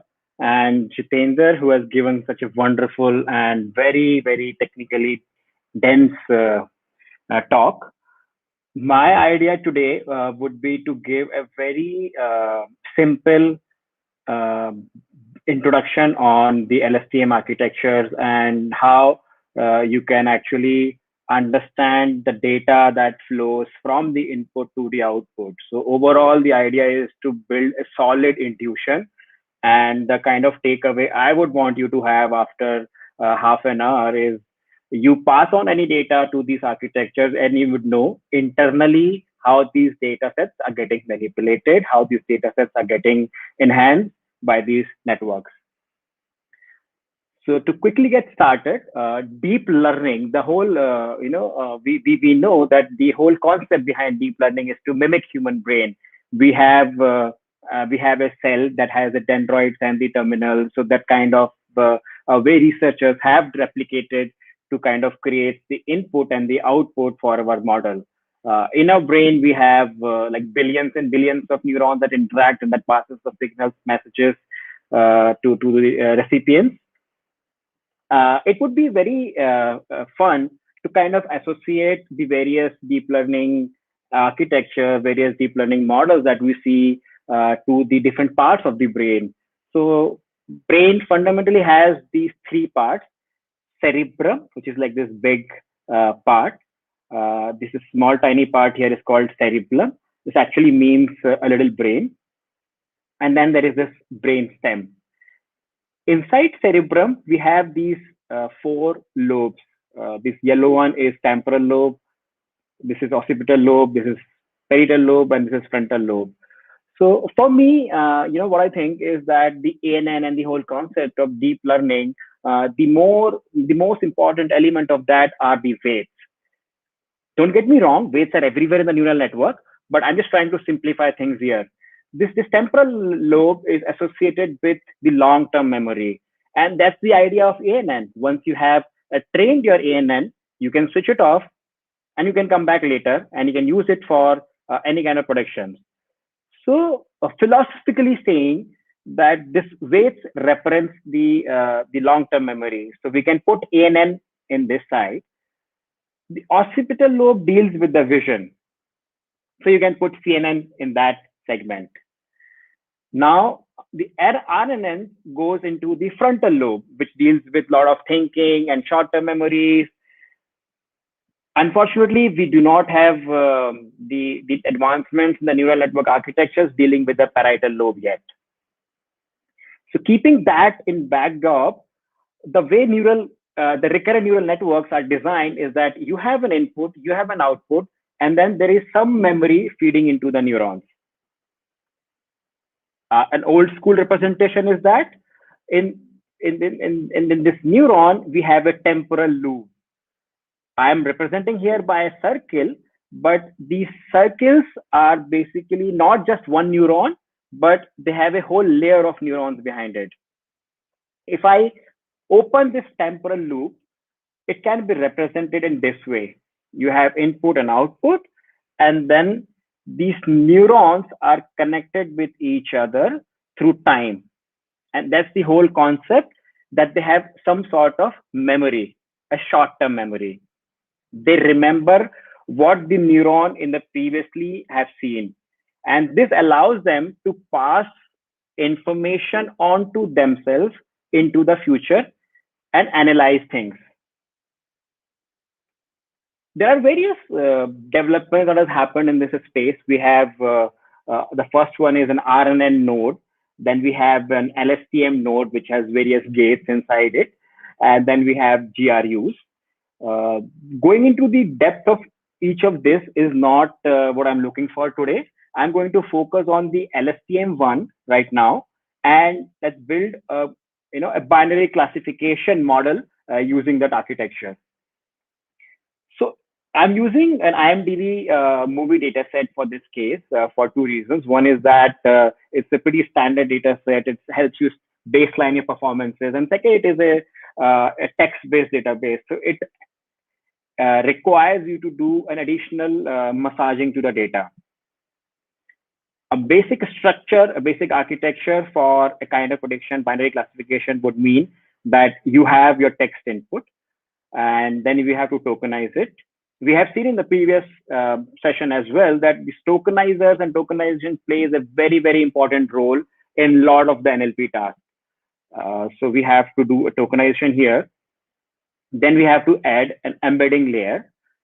Then you add an LSTM layer. And you can see that in LSTM, they are all connected. So these are passing on the memory information. At the last, we have the fully connected layer, on top of which we apply a sigmoid activation. And then onto the last time step, we get the final output. We will talk about all that in a lot of detail. So just going through that, these are the various steps, and we will look at how data goes through in each of these steps. So I'm just giving you a high level overview, and we will also look at all of that in the code also. When you have an input data, this is how it will look like. The IMDb data has like 50,000 reviews. Each review is of different length. The sample I'm showing you, this review is of 998 length, 926, 1000, 12,000, 1200, 600, and they all have sentiment. The first step we do is to clean it.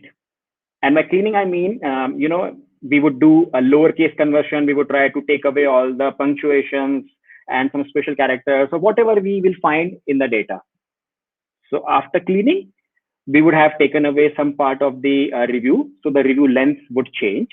The number of reviews would still remain the same as 50,000. And all the reviews would still be of different lengths.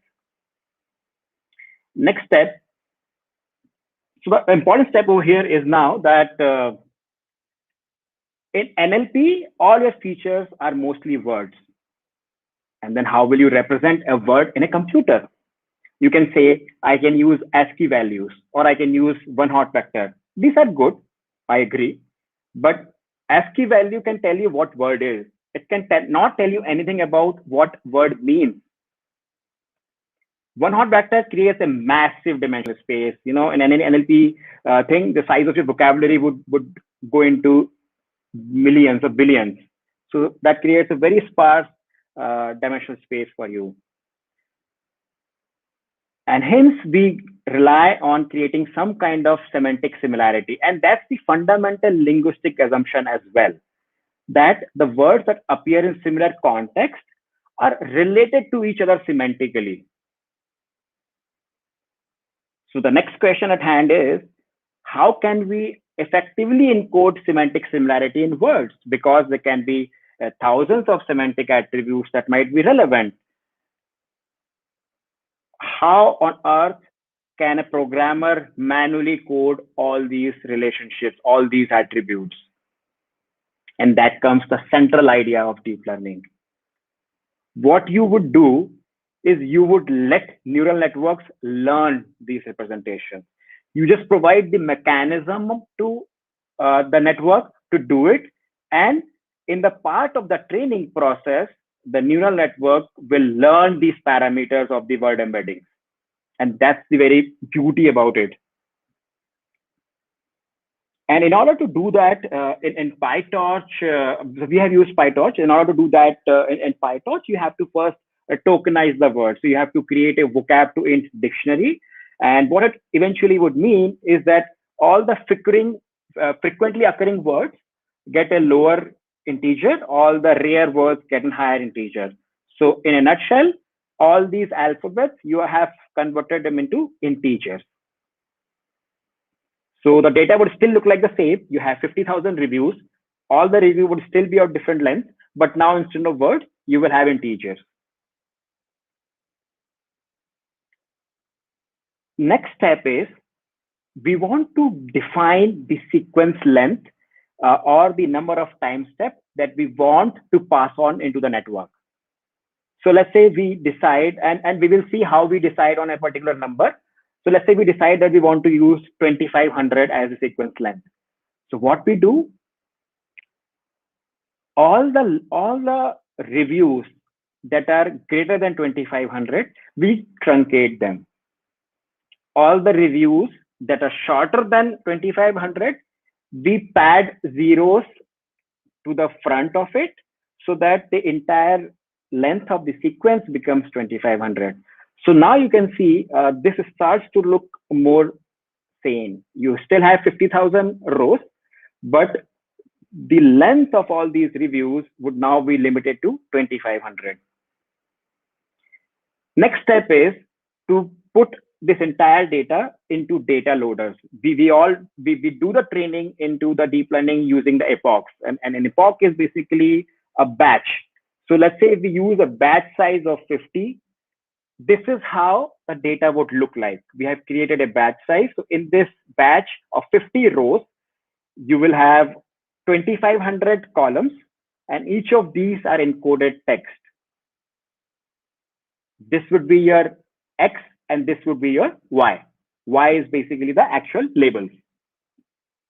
After you have got the data loader, the first step is that you pass data into the embedding layer that we have seen in the architecture as well.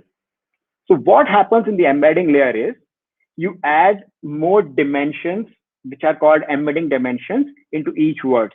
And this is a customizable parameter depending upon how much of the compute power you have got, how much time you have got, and what kind of complexity you have got.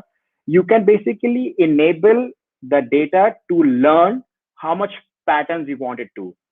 So previously we only had 50 and 2500. Now if I add an embedding dimension of 30, what I'm doing is I'm creating a 3-dimensional metric. For all these words, I have added a third dimension which has a 30 layers to it. So this is how your data would look like now. This becomes input to your LSTM unit, and the configurable units, the parameters of LSTM are what kind of number of hidden units you want it to define. Again, this is customizable.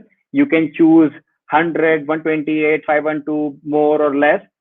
But after you apply that hidden units, this is how your data gets transformed from 50 of batch size, 2500 of sequence length. Now, instead of 30 embedding dimensions, you have 512 layers, which is equal to the hidden units of LSTM layer. This basically goes into the fully connected layer. Now here, your output unit is equal to 1. So all these 512 are squished into 1, and 50 and 2500 are being reshaped to form one big layer. So it becomes a one-dimensional vector, the length of which is equal to the batch size into sequence length, and the number of output, we have defined output unit is equal to 1, so it's just one-dimensional. Then we apply a sigmoid activation to it. So all these values will have a sigma on it, and then the new value will be computed. Don't go by the actual numbers here. This is just for the representation sake, so you know what is happening. And after this, we want to basically reshape the data back into how it was originally. So we want to transform it back into 50, 2500. So then you have a 2-dimensional data back. From this we started. And in the binary classification, the final output is basically the output from the last time step. So what we do is we take out only the last unit from this. So the final output would be just a one-dimensional. We passed on 50 reviews, and all we need is one particular output for all those 50 reviews. So that's how it works, high level. Now we'll look into the code of how the manipulations happen so that it becomes better for you to understand.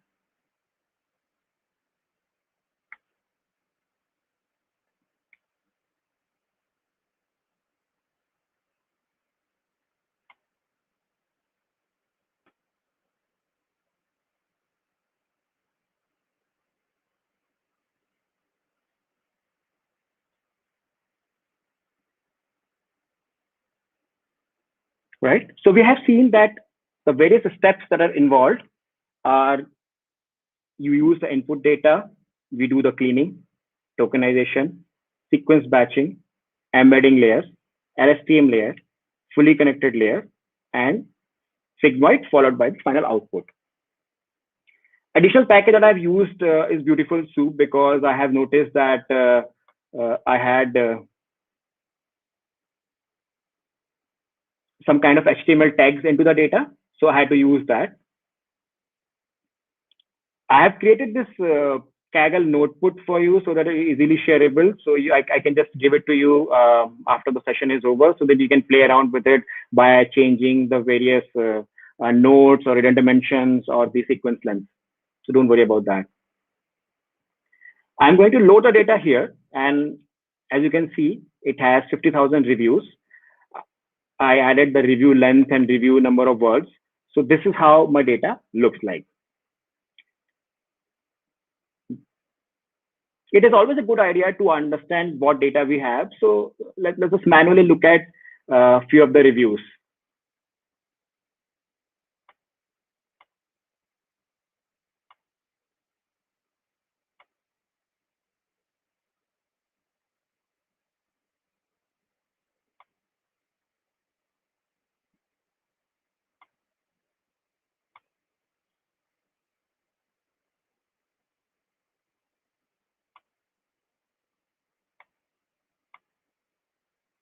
So you can see that it had some HTML tags. It had a lot of punctuations.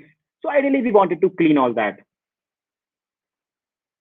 When you're starting it, it would be a great idea to actually start with a smaller number so that your code also runs faster and it is easier to debug. It is, however, that some of the other issues may only surface when you use the complete data. So you have to be mindful, but it's a fair practice to start with the smaller data set. Now, after doing the manual investigation, we found out that some of these cleanings are required. So we create a function for doing the cleaning. And after we do the cleaning, we will see that all our issues are being taken care and the HTML tags are gone. The data is converted into lower text and all the punctuations are being removed. Then I recalculate the review length and I see that my review lengths have of course decreased and I was expecting it to decrease as well. Now we want to analyze this review length. So I just do a plot of it and I can see that it has a very long tail. There are some reviews which are very, very long. People have been very passionate about writing some of the reviews. However, it peaks somewhere around 1,000. So when I do a describe of it, I can see that the smallest review I have is of 30 length. Okay. Then I have 400, 600, 1,000. My 90% of the reviews are below 2449. So that's the reason I chose 2,500 as my sequence length. I could have chosen less or more. I could have chosen 3,000 as well, or maybe 4,000. Definitely not the entire, because these are exceptional reviews. So after cleaning, we saw that this is how data looks like. I've provided the link to some of the PyTorch documentation and some article where you can read more about the word embeddings. And essentially, this is the step that we have to do to convert all the reviews. We first need to get it into a list. Then we need all words, which is basically the vocab. Then we want to count the number of words. And so we are using counter method. It's a very good method to count the occurrence of all the words. And it basically stores them in the sorted way. So all the frequently occurred words are stored with a smaller numbers. Then we have this vocab to int. Then we convert all these reviews integers. We initialize these reviews integers so that we can apply this vocab to int on all the reviews and store it. So you can run these things and see what these looks like. You can see how many total words are there, how the sorted words look like. So apparently the is the maximum occurrent word, followed by and, of, to. So this is how the sorted words would look like. Now when we create the vocab to int, this is how the vocab to int will look like. We would not be interested in knowing the number of occurrences. All we need to know is that it occurs at the first number. So the indexing starts as 0. So this is 0. And becomes 1, or becomes 2, or becomes 3, and so on and so forth. After we convert it into integers, this is what we get. All the reviews are converted into integer. Similarly, we have converted labels as well, which were initially positive or negative. Now they are 1 or 0. So in a nutshell, our tokenization data looks like this. Next step is to use the sequence length. And in this, we have to pad features that are smaller or truncate which are low, which are higher. So this is a function that I've created, which does all that pre-processing. And I define a sequence length of 2500. I pass that into my function, and then I get the feature list. If I see the feature list, I can see this is how it looks like. It has zeros and all the numbers. So we have seen it before. Our new data would look like this. The reviews padded with zeros, which are shorter, and the reviews which are longer, they will have some kind of truncation, and everything would be integers. As always, we need to split the data into train, validation, and test. We can use 80-10-10 to split data.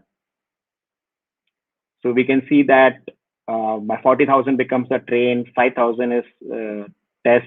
Sorry, I have to write this test, and these are valid and test.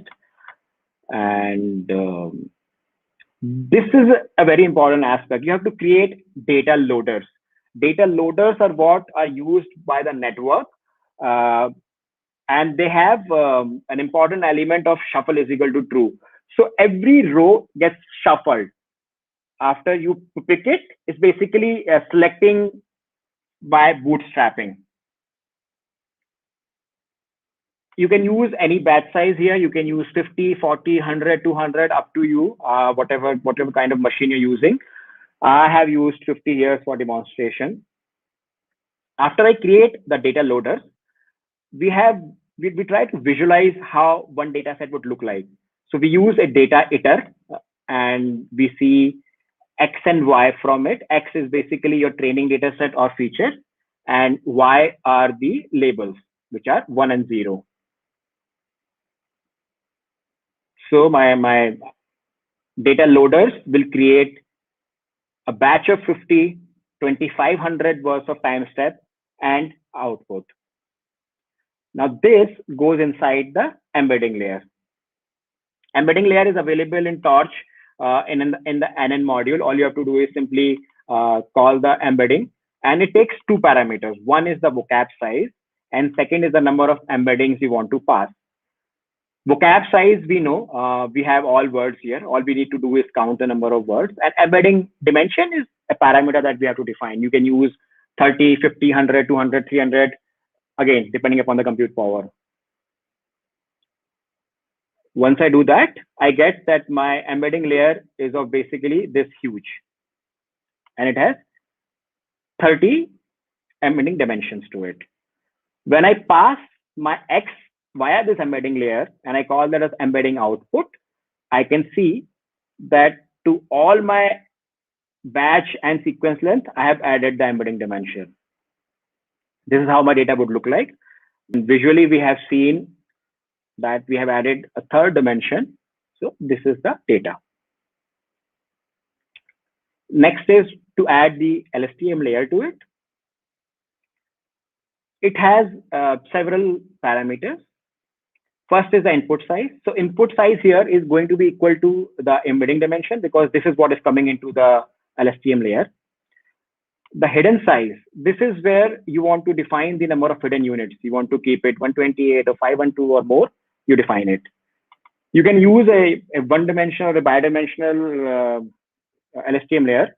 I'm using the one directional. So I have put the number of layers equal to 1. And this parameter batch first is equal to true. This is some configuration of the LSTM.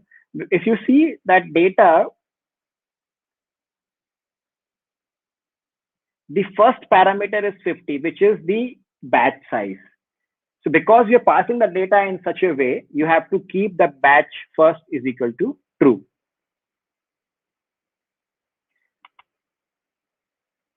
We have defined the LSTM layer. Now, when we pass our embedding output to the LSTM, we get an LSTM output.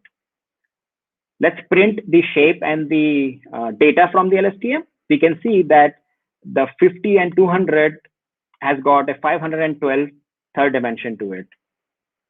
That output tensor would look something like this. And pictorially, as we have seen, our batch size, our sequence length, and the number of hidden dimensions. After all this is done, the next task is to pass all this, and to get the output. Before that, we need to get into a fully connected layer. This is kind of an important step everywhere, whether you use CNN or RNN or LSTM, this has to be done. Again, in the NN module, we have a linear layer in which we have two parameters, input and output. Input is obviously going to be the number of hidden units that we have defined in the STM layer, which is 512 here. And output feature is going to be 1. So once we pass that LSTM into this, we get a fully connected output, which is of the shape of 125,000 and it's a one-dimensional vector. And why 125,000? Because that's how batch size into sequence length. Pictorially, this is how it looks like. We have a one-dimensional tensor. Onto that, we have to pass a sigmoid activation. So again, sigmoid is available in the NN module. You initialize it, and then you pass our fully connected output to that sigmoid to get the sigmoid output. We will do the same thing. We will first print out the shape of it and then print out the data for it to have a look at it. You can see the sigmoid activation has not added any dimension to it, has not changed anything. It is basically just multiplying these values by the sigmoid function. So X and Y, everything is going to remain the same. So we will have the same 125,000 data points and one row, one vector. To get the final output, it basically, you do it in 2 steps. One is that one long tensor, you have to again retransform it into the batch size and sequence length. So for that, you basically use, you can use so many functions. I use this view and I convert the X into batch size. So by providing -1, it automatically takes care of the number of Y dimension it has to add. Once I print out the shape and the data from it, I can see that it has got 50 rows and 2500, which is a sequence length, as an output. In case of binary classification, we have to record the output only from the last time step. So the final output is going to be, from all this output, we want all the rows, but we only want the last cell. So I store that as a final output, and my final output.shape is going to be only 50. And that is absolutely correct. We passed on the 50 reviews. So as an output, all we want is 50 outputs. And this is my final output data. And pictorially, this is how it looks like. So that's all I wanted to talk about today. Now I can stop the presentation and open the floor for questions.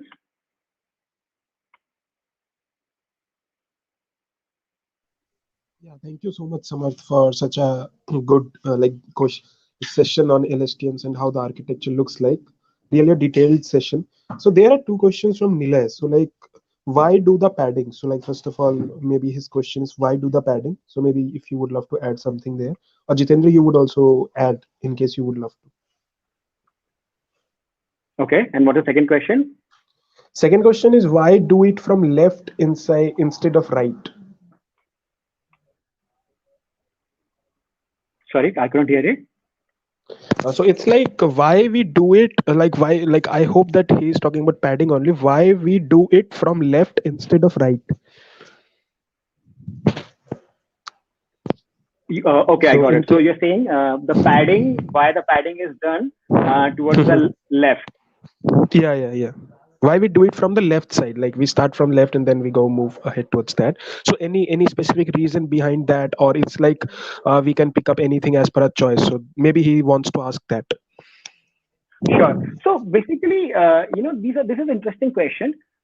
The need for padding is just so that you provide the contiguous batches.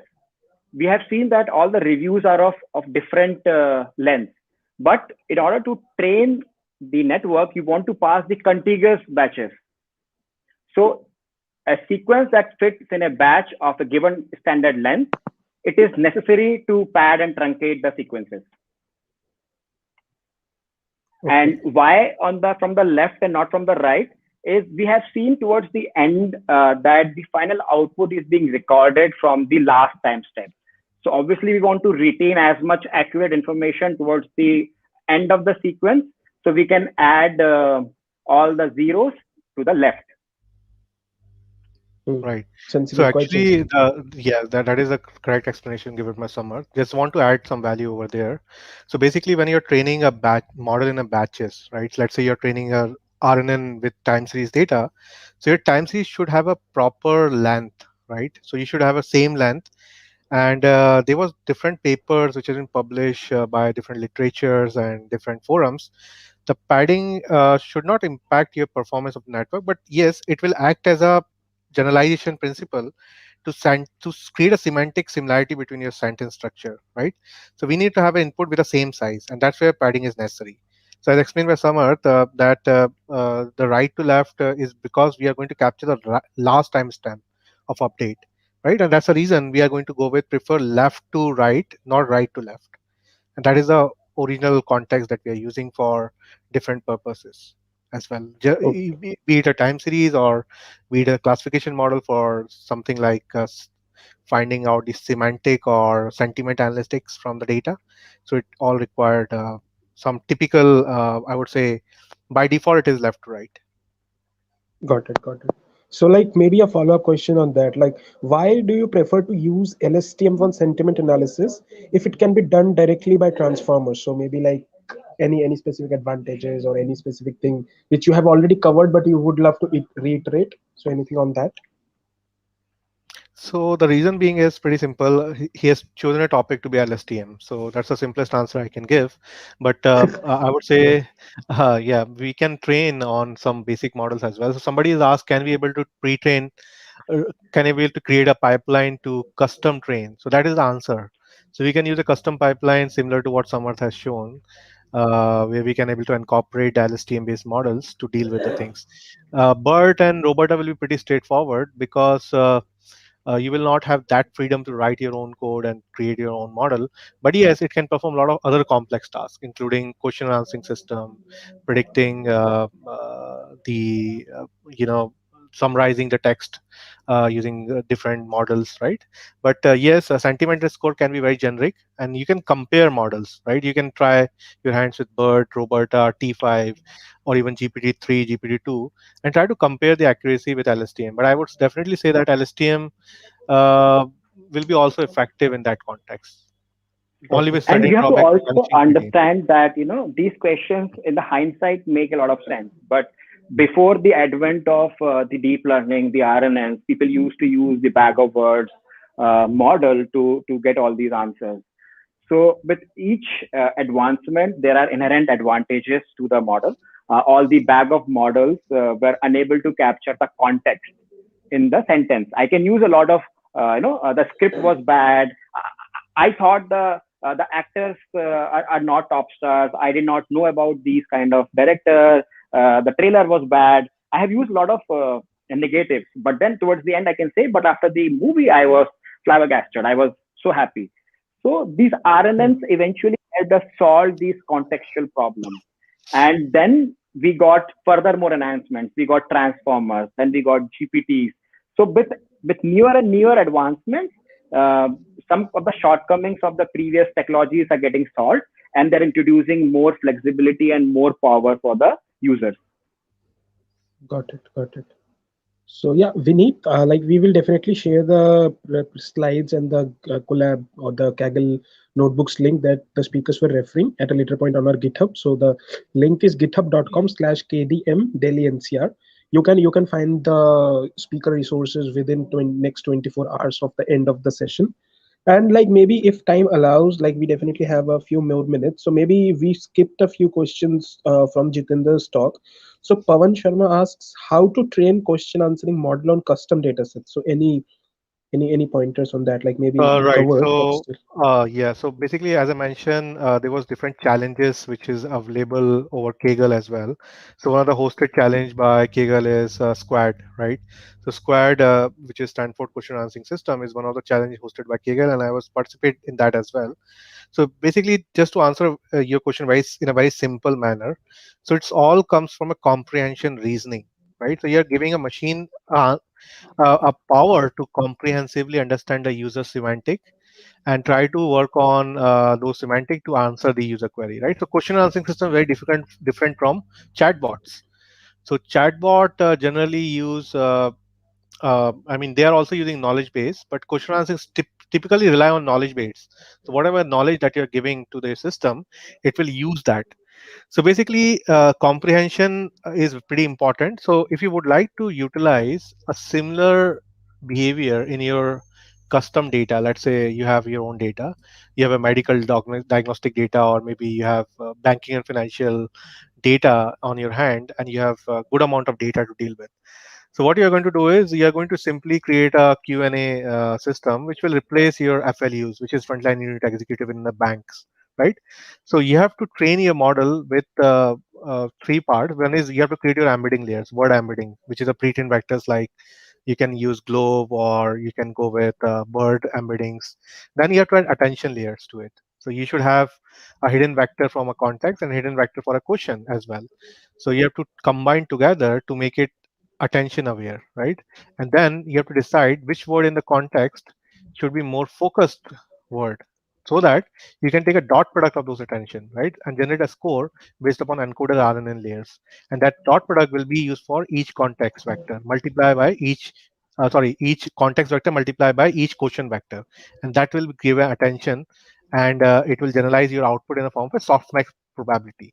And that you have to rely on your database call, like you have to re-trigger queries.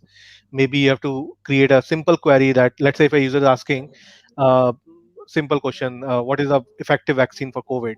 So whatever the data available that you're having in Wikipedia or news articles, you're going to just look for comparative results and compile it and then generate the output for the user, right? You can even use more complex attention using bidirectional LSTM. So BIDAF is one of the main idea for question answering system for squad challenge as well. Or you can also use context to question attention, which is very distinguished awareness, or I would say it's a very generalized way to train your weights that will sum up the question hidden states and yielding C to Q attentions. Or you can also use Q to C attention. So basically, there's different ways that you can train your model, and based upon your generalization, the type of data, and the complexity, and error rate, you can retrain your model with different architectures. Got it, got it. So like well summarized answer on top of that. So it's like maybe we will pick this question as the last question. So Akash Pandey is asking what is difference between LSTM, RNN, and GRU. So it's like GRU, when to use each of them. So maybe directed to Samarth. So maybe any tips on what's the difference and where do you find where one should ask or one should use this thing on top of others? So maybe not a very generalized answer, I think, because it's a kind of it boils down to the context you are working majorly. So maybe if in case from your experience you would love to add, in, you can definitely go ahead, Samarth.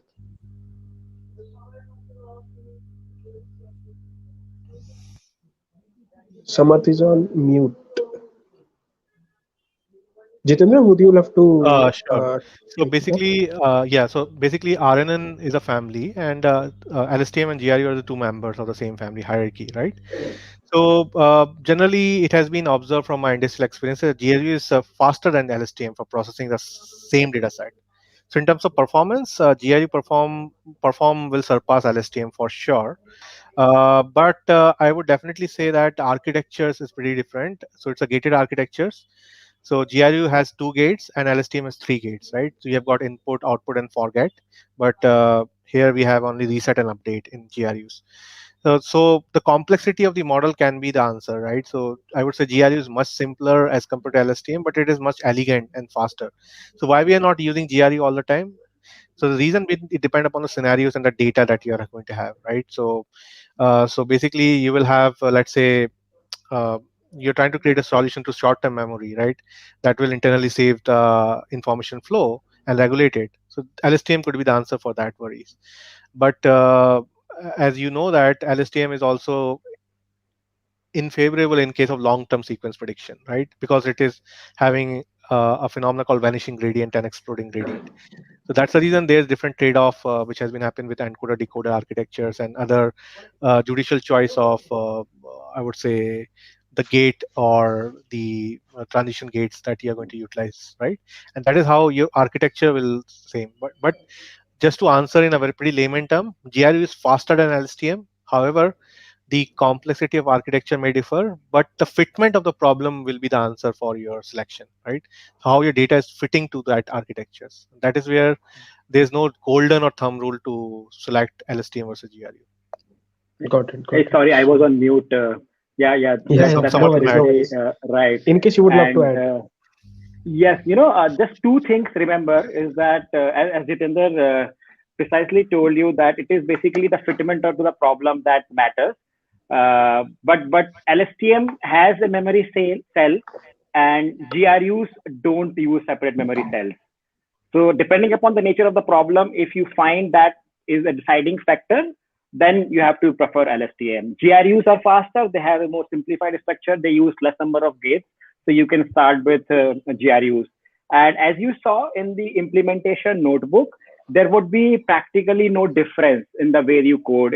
Instead of using the LSTM layer from the NN module, you use the GRU layer, and then you can Hmm. again see how the data is getting manipulated and what you're getting out and all. Yeah, got it. So, like, would you guys love to pick up last question? Like, in case you would have any question, guys, maybe you can reach out to Samarth and Jitendra over the LinkedIn. But we would be picking up the last question by Akash. How to use transformer for custom data? Maybe again around that side. Maybe a lighter. Maybe you can end the session with a lighter note on the question. Sorry, how to use transform for custom data? Is that a Yeah. question? Yeah. Yeah. So yeah, so preparation is a strategy. So you have to prepare your data, like Samarth mentioned. You have to use structure padding, and then you have to pre-clean your data. It's not like you're going to dump your data and transform will give you the output. It's not a black box. So as I mentioned, it's a custom API, right? So Auto NLP is a custom API which you can able to incorporate in your production cycle as well. It's not a black box. As a Python or data scientist, you can able to understand your code. You can modify the code as well, and you can contribute as well. It's an open source. That's why it is open source. So Abhishek, I think Abhishek, I forgot his name. Yeah, Abhishek Thakur has Thakur, been a yeah, speaker at he's a us. renowned Yeah, author, right? So he's a yeah, yeah. he's a he's a part of Hugging Face, and in fact, I had conversate with him. I mean, he has a good word to say about Auto NLP, and he's actually the co-writer, and he's the owner of I would say some of the repos within Auto NLP. So it is very, I would say, it's a very fast and elegant way to trade off between the model selections without actually looking into the model intricacies, right? So you can automatically select the best model out of the available architectures of transformers and the state of the art models, right? NLP models. And that's where it's all about complexity versus speed trade-off, right? So you're not going to unnecessarily delve into the complexity of the model, but you're going to trade off with the speed to get a timely answer. But provided that you should have a good understanding of your data and pre-processing. So pre-processing is the key here. So you have to make sure that your data should be free from noise, your classes should be properly balanced. You should perform some statistical techniques to generalize your class imbalance, and then you feed your data to the model with proper padding, proper structures, proper quotient, and then the model will generate a proper output for you. But yes, in practically, I would say in practical, what I've seen is if you're going to give garbage in, it will generate garbage out for sure. Exactly. So, Samarth, any closing point? Otherwise, we can definitely wrap it up. And thank you, Jitendra and Samarth, for taking up time to help the community grow and learn with you. It was really a good session by both of you. And make sure, like, we will definitely put the speaker resources on our GitHub link. So don't worry. And thanks to all of you for joining. Bye bye. Stay safe. Thank you. Great. Thank you, Aon. Thank you, everybody.